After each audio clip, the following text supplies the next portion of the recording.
Guys, I'm Dr. Kim Sage, and I just made a video about the trauma bond here, and this video is about the real signs that you might be acting out your original trauma in a trauma bond today.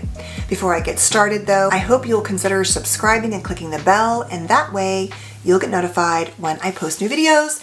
I also would love for you to give it a thumbs up if you like this video, and also please feel free to post and share your thoughts about videos you think I should make or you'd like me to make, and or thoughts of your own stories, because I just have noticed that all these little mental health communities, I think it's hard because I know people have to expose their own stories sometimes, and you need to make sure that that feels safe for you. But when it does, it helps people say, oh my God, I'm not alone. It didn't just happen to me, and it's not my fault.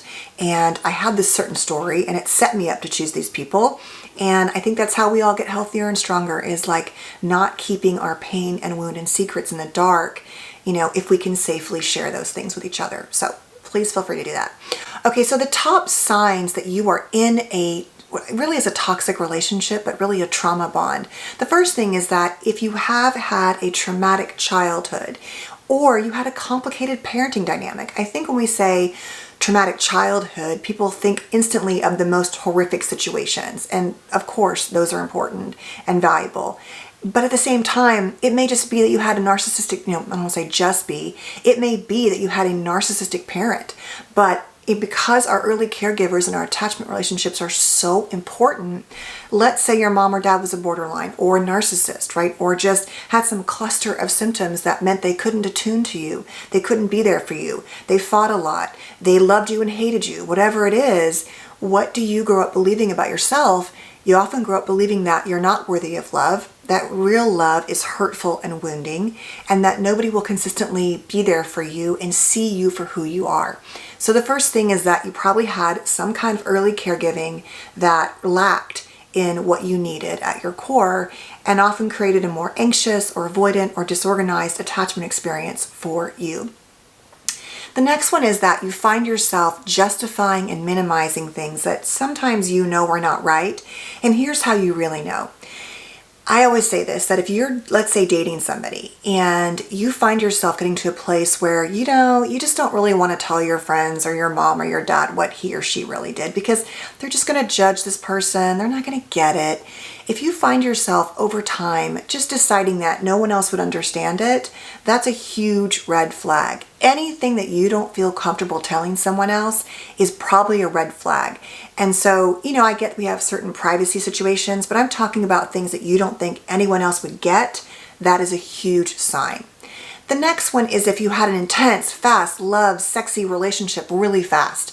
Oftentimes these trauma bonds with adults start off at this, intense, magnetic, chemistry-driven situation because it's electric, and they're filling all those little holes you have. I always say it's like a puzzle piece of your childhood, and then other people that often have good and bad intentions will quickly click into those needs. It's like they have special radar for filling those holes and gaps.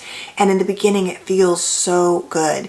It feels addictive because it is addictive, right? They're oftentimes giving us what we want and not what we want, and it's exciting, and we don't know where we stand, and all of that can be electric. But that can be part of a really unhealthy bond, because real love and commitment and trust and all of those things, they take time. They take so much more time than I think we believe. In fact, I tell my kids, do not get married before like 3 years of dating somebody at a minimum, which I still think is not possible. I know sometimes, because what if they're 40 when they meet someone? But I get it. And you want to have kids, I get that there are all these blocks sometimes, but the truth is it takes so much time to see someone. And, we often send our representatives in to date for us. Our PR person goes on the first year of dates, and it really takes time, right? So anything that's super quick and fast is probably not a great situation for you to live with somebody or get married to somebody at a minimum. Along those lines, somebody who generally doesn't respect your boundaries. When you ask for them to do something, even if it seems romantic, they go over the top, right? Especially that love bombing dynamic where everything is just all about how great you are. But I would also say that any kind of boundary you set, no matter what, if you find that that's not really followed, you set a time to get picked up and they came early. They just had to see you so much. They just couldn't live without you. Things like that. Also, I would say that if they're giving you a lot of gifts and it's extravagant gift giving and things like that, they're trying to woo you so fast, that can often be the beginning of an unhealthy dynamic. Clearly, if they seem too good to be true, they probably are. You know, all of us are flawed human beings. And so you need to be mindful that if it's this dreamy situation, it's probably not a real situation. And maybe it is, maybe you found your perfect person, but then again, no one's perfect. Over time, that will play out. So if you take your time, you will see what it really is. Along those lines, if they tell you that every ex was crazy, it wasn't them, that bitch was crazy, I would tell you that, yeah, you'll be the next person they describe that way. So be really mindful of that one. It's just not okay. If everyone they've dated has some issue, it's not the person they dated, which may have issues, but it really is the person choosing the crazy people. So really pay attention to that one. Obviously, real love shouldn't hurt, right at the core. So if you're finding yourself hurt and not hurt and in that cycle a lot, that's a sign. And if that often triggers memories or feelings or actually mirrors the way your parents were or your more toxic parent was, that's a huge sign. You know, whether it's a more idealizing and devaluing, I love you, I hate you, or you're an extension of me, and so make sure you look a certain way and act a certain way because that's a reflection of me. That can be a sign. Obviously, if it's a relationship that you wouldn't want someone you love to be in, if you really said to yourself, okay, let's say this is your husband or your wife, I wish the same relationship for my child.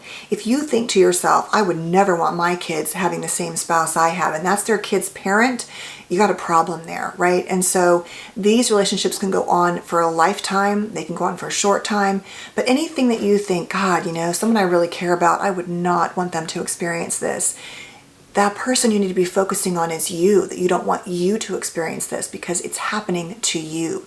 And when you do the work and realize that you are worth more, it becomes easier to see how much you don't want this for yourself or someone you love. And the last thing is, if you find yourself always wanting to get back to the beginning of the relationship, you know, if we could just get back to where we were, it was so good, he or she was so great to me, we had so much love and passion, that's a fantasy. That's a fantasy because both of you were doing that puzzle piece thing. One or both of you may have been love bombing and giving you everything you wanted, so you just thought it was amazing and beautiful and incredible. Nobody, even in the greatest relationships, can get back to that same electric intensity, even in a healthy dynamic, that we had in the beginning. Because like I said, we've sent our PR person in. It's all new and exciting. Real love can be as exciting in a different way, though. It's like the trust, the depth, the exploration together that you can build. But those aren't going to have the amazing flashing neon lights all of the time. They might be bright, but they might not be, you know, electric colors all of the time. But that security and attention and love and stability is really the core of what matters. And you can find ways to create excitement, but that's a different video too. But it is important to know that you are worthy of having somebody who is secure and stable. And you can't just go back and cherry pick and create what parts of the relationship. You have to look at it as a whole. All right. So those are what I think the top signs that you are in a trauma bond with someone. Obviously, it really does start with your own childhood and looking at that work. And if you are in that situation, I would highly encourage you to get help. It's very difficult, especially if you have a more CPTSD childhood, to extricate yourself from these type of trauma bonded relationships on your own. If you can do it, great. If you have support, great. But I will say that is difficult to do. So it's you're not weak and you're not crazy, but you have to know that you are really entangled in a difficult situation. And if you can get the help to get out, it is definitely important. And also getting out can be unsafe in some relationships with a partner who might be violent or a narcissist or whatever. And so you also want to make sure that you are careful about how you're doing that. So make sure you are turning to a trusted, licensed mental health professional. All right. Thanks for watching. Please stay safe and well. Please don't forget to subscribe and click the bell. And I'll see you next time. Bye guys. Thanks for watching.